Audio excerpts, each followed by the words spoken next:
Today we're going to talk about the last type of boundaries I wanted to talk about in this series of three, which is boundaries at home. And I want to talk to you obviously about boundaries towards partners, kids, and all that. But there's also a big part of it, which is boundaries for yourself. So a couple of weeks ago, I was at the coming up to the end of my night shift, which, if you know, is I do 7 nights and then I'm 3 weeks off, depending on if I have to do some extra shifts. And Bruce, my husband, was texting me saying that some of our friends were coming to visit. And he said, "Oh, they need to go back on the Wednesday, so they're gonna come and visit on Tuesday." Bear in mind that when I finish my shift, I finish. So my last night is Sunday night, which means I finish my last shift Monday morning, and then I have to catch a flight and then either fly back to Spain or to Denmark, which is where my two houses are. In this case, it was Spain.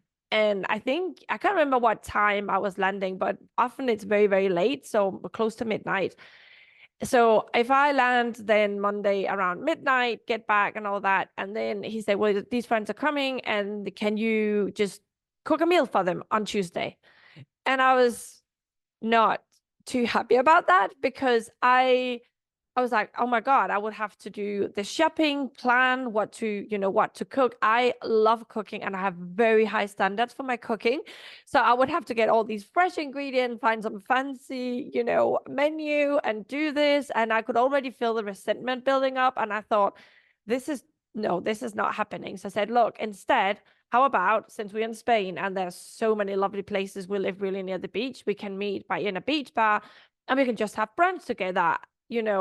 And he said, that's an excellent idea. Let's just do that. Cool. Problem over. Right. But that was a boundary I set a bit for myself, but also for him in a really nice way. And for the friends, right? It was not, they probably didn't know this whole discussion. They just knew they were going to come and see us. They just wanted to see us and love being with us. But I could really quickly have kept these high standards. They come to visit. That means that, I have to cook for them. I have to, show that I'm a great, I don't know, hostess or whatever it is we women want to prove, and create this whole food and clean the house, which Bruce always does when I'm away. So that wouldn't have been a problem. But, like these standards we set, and I just knew that was not a good idea. I knew that if I did that, I would be incredibly tired and I would just have a lot of resentment towards Bruce and towards my friends. And it would not be none of their fault because I would just have accepted doing this. I'd even come up with some complicated menu. So it is really important that when somebody asks something of you at home, like your partner, your kids, whatever it is, that before you say yes, just feel in with yourself and check in, like, is this realistic to do, or is this gonna make me feel resentment towards the other person that asked me to do it? Because if you say yes to do something, but then you don't really want to do it, and then you have this resentment towards them, then you're not really being honest with yourself, right? You're just doing it to please them and because you think you have to. But it creates a lot of riffraff at home and this upbuilding of resentment, which then, if you're already tired and worn out from work and a bit burned out, it's just like your home should be your safe haven. It should be a place where you can be comfortable and you should be able to say to people, no, I don't want visitors, or you have to let me know before you come, or if you come, we're going to have takeaway, right? You need to have a safe haven at home if you are quite stressed out of work.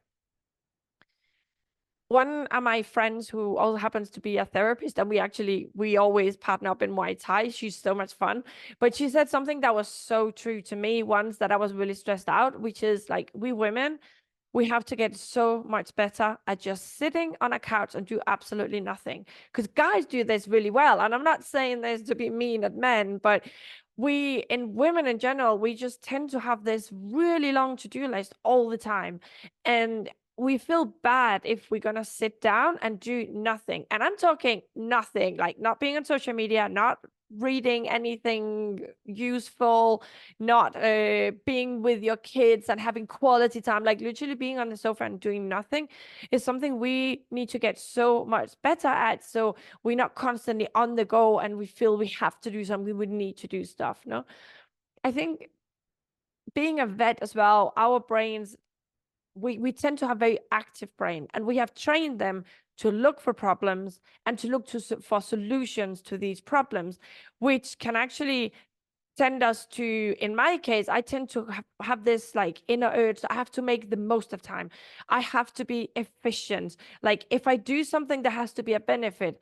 Yes, I like doing yoga, but it also keeps me flexible for when I get older. Yes, I love cooking this really lovely food, and it's also really healthy, so it will keep me healthy. You know, like there's always some kind of like there has to be a benefit to it. There has to be a purpose to stuff, and to be able to let that go and just have fun or just enjoy food or just being with whoever you want to be with or read whatever the fuck you want with no purpose to it, I think for women is hard. And if you're women and a vet, it's even worse because your brain has been trained so thoroughly to always be active, always be looking for problems and finding solutions.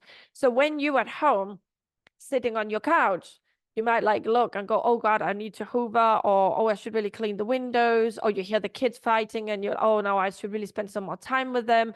You know, that's just always going to be things coming up. And it is vital that you notice when your brain does that and set a boundary for yourself, because otherwise you will never be able to sit down without having this huge to-do list that you're just going to keep coming up with more items to add on it because you just think it's something you have to do. I was one of a friend, a vet I have befriended on LinkedIn, was talking about she's gone through this divorce and she was absolutely knackered. She's got kids and she was moving, and she was telling now they arrived at a new house and all these boxes were still there to be unpacked, and I could feel like the tiredness and the overwhelmness coming through the what she was writing, just thinking about her looking at these boxes, and I need to unpack them. I need to, you know, these need to be unpacked.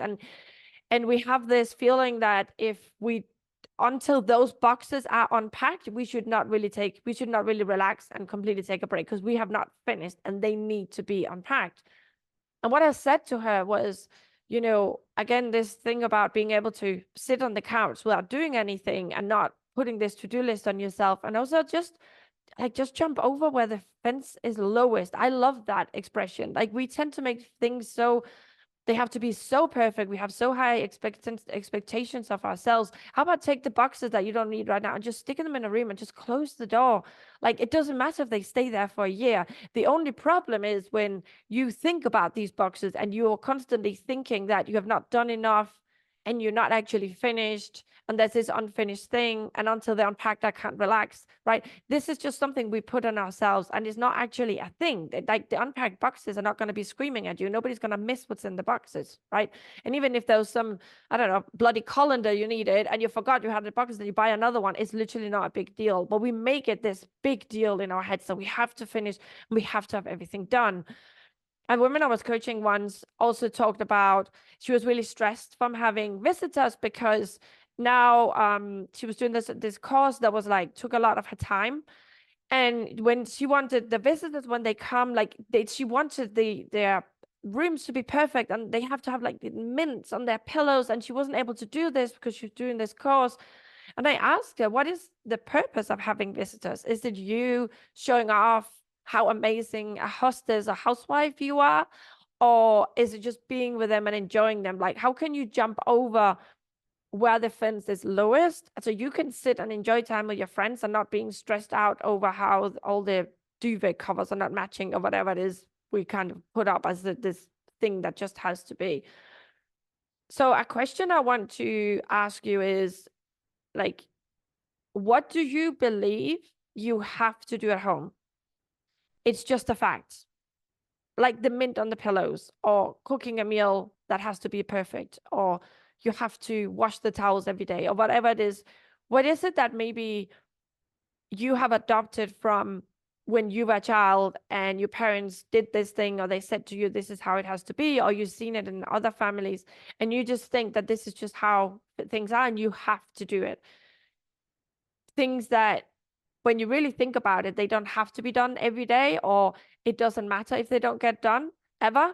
If you have something on your to-do list that you keep pushing down and it just never gets done, maybe it just doesn't need to get done. Like, what are the consequences of not doing it? And why have you put it on your list? Like, why is this thing even in your world, that in your mind, that you think you have to do it?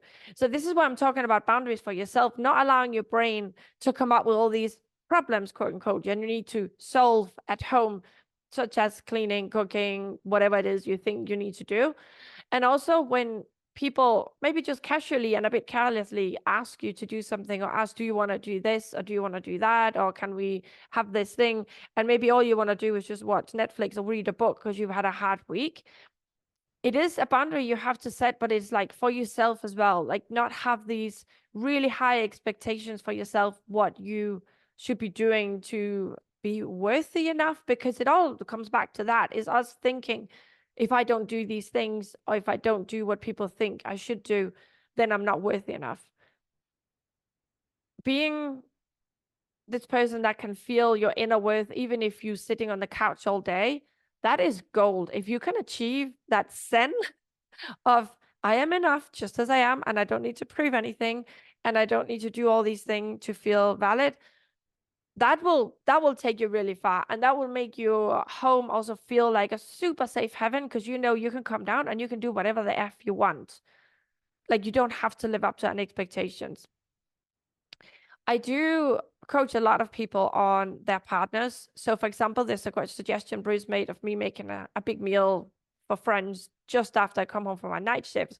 That is just that he didn't think about it. He was just, oh, that would be nice eating together, not thinking ahead of what the consequence would be for me. And I did get coached on it because I was a bit annoyed. I thought, why could he not just, like, he should have thought of that. Like, he should know that I am tired, but they don't, especially men. They have no clue. Like, they don't think ahead, and they don't think about they need to protect your boundary in most cases. Some people may, but most people in general, they are not going to think about that they have to protect your boundaries. You're the one that has to protect them. You cannot expect of your loved ones that they are going to know at all times what you fancy doing or not fancy doing. Or maybe you even say yes in that moment because you fancy it, but then when the time comes to do it, then you're tired and don't really want to do it. And then you feel resentment towards them because your brain thinks that they should have known ahead of time that although you said yes and meant it that moment, you were not going to want to do it in the future. You can see it's quite a large stretch to ask of somebody else, no matter how much they love you and know you, they can't know you better than yourself. So being good at setting boundaries for yourself, like your own expectations, that is one place, and being able to sit on the sofa without doing nothing and not beating yourself up over it. Also, not beat yourself up over it after the fact, looking back, I should have done all these things. That is one side of it. And the other side of it is you cannot expect other people to protect your boundaries, no matter how well they know you and how much they love you, and they should know that. He should have known. That is so toxic in a relationship, and that will make you not want to go home to your loved ones because you just feel they don't get you, they don't understand you, they're taking the piss, they just want you to do all those things that you don't want to do, and it's actually all on you, of course, unless you're like really toxic, abusive relationship. That's not what I'm talking about. I'm talking about a normal relationship, right, where we end up getting a bit at each other because we think that the other person is not respecting us. But that comment, quote unquote, lack of respect is not coming because they don't love us. It's just that they cannot guess what we want and what we don't want to do. So also when you have housework at home, I find often, like, for example, my brother was visiting the other day, and they offered then, because I had cooked a meal, and then him and the girlfriend offered to clean the kitchen. I'm like, okay, cool, I cooked, so you can put the stuff away. And the girlfriend was putting stuff in the dishwasher, and my brother said, well, I'm not even going to try because she doesn't like the way I put it in the dishwasher. Do you all know that one? So, you know, I want my partner to help, but I don't like the way they do it, so I will do it, but now I'm going to get all resentful because you didn't help me. Do you know that one? Or the typical one where you have children together, and then you say, okay, can you just get the kids dressed? And then the kids come out dressed in a way that you would not have dressed them. And then you get mad and you're not going to let him dress the kids again. Like, you are somehow the fashion guide of children, and you are like responsible for this. You make yourself responsible, and then you get mad at your partner because they don't help out with the children. I think we do that a lot. So also watch yourself with the expectations you have for how things should be done, because maybe that's how your mom did it, or that's just how you think it should be done because you saw it in a magazine. And then because they don't do it the way you want to do it, then you don't let them do it, and then you get mad at them because they're not doing it. Like, I see that a lot as well, and I coach a lot of people on that, so really watch that one as well. And in general, like, you are the one that can create you happy bubble, both at work, you know, with your colleagues, with your manager, with your clients, at home with your loved ones, with your kids, even to set all these boundaries that are super, super healthy and uphold them in a loving way. You don't have to become this cold-hearted bitch going, you know, defending your boundaries. It's just kind of setting them and realize they are there and defending them and just stand up for yourself because you believe you're worthy of doing so. That is the key, you know, it's the key of you thinking that no matter what, no matter if the house looks like a shithole, no matter if the kids come out with all unmatching socks and unwashed hair, I'm still worthy. I'm still a good mom. It does not matter.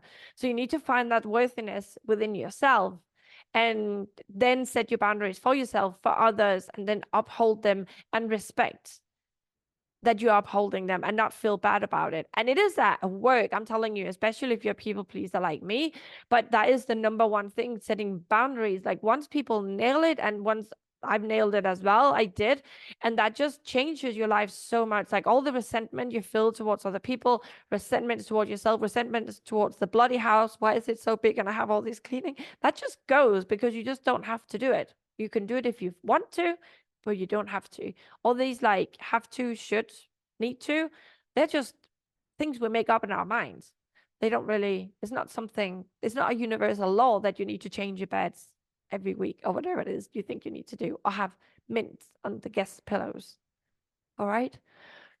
So I hope you like this series of 3. I am incredibly excited. I don't know if it's going to be the next episode or the next, but next week I have my first guest on the podcast. It is an incredible, fun, and kind vet I have met on Instagram. He is amazing. He does the most hilarious reels and he is so knowledgeable. He is so kind. He's built a community in his local areas. He speaks 3 languages.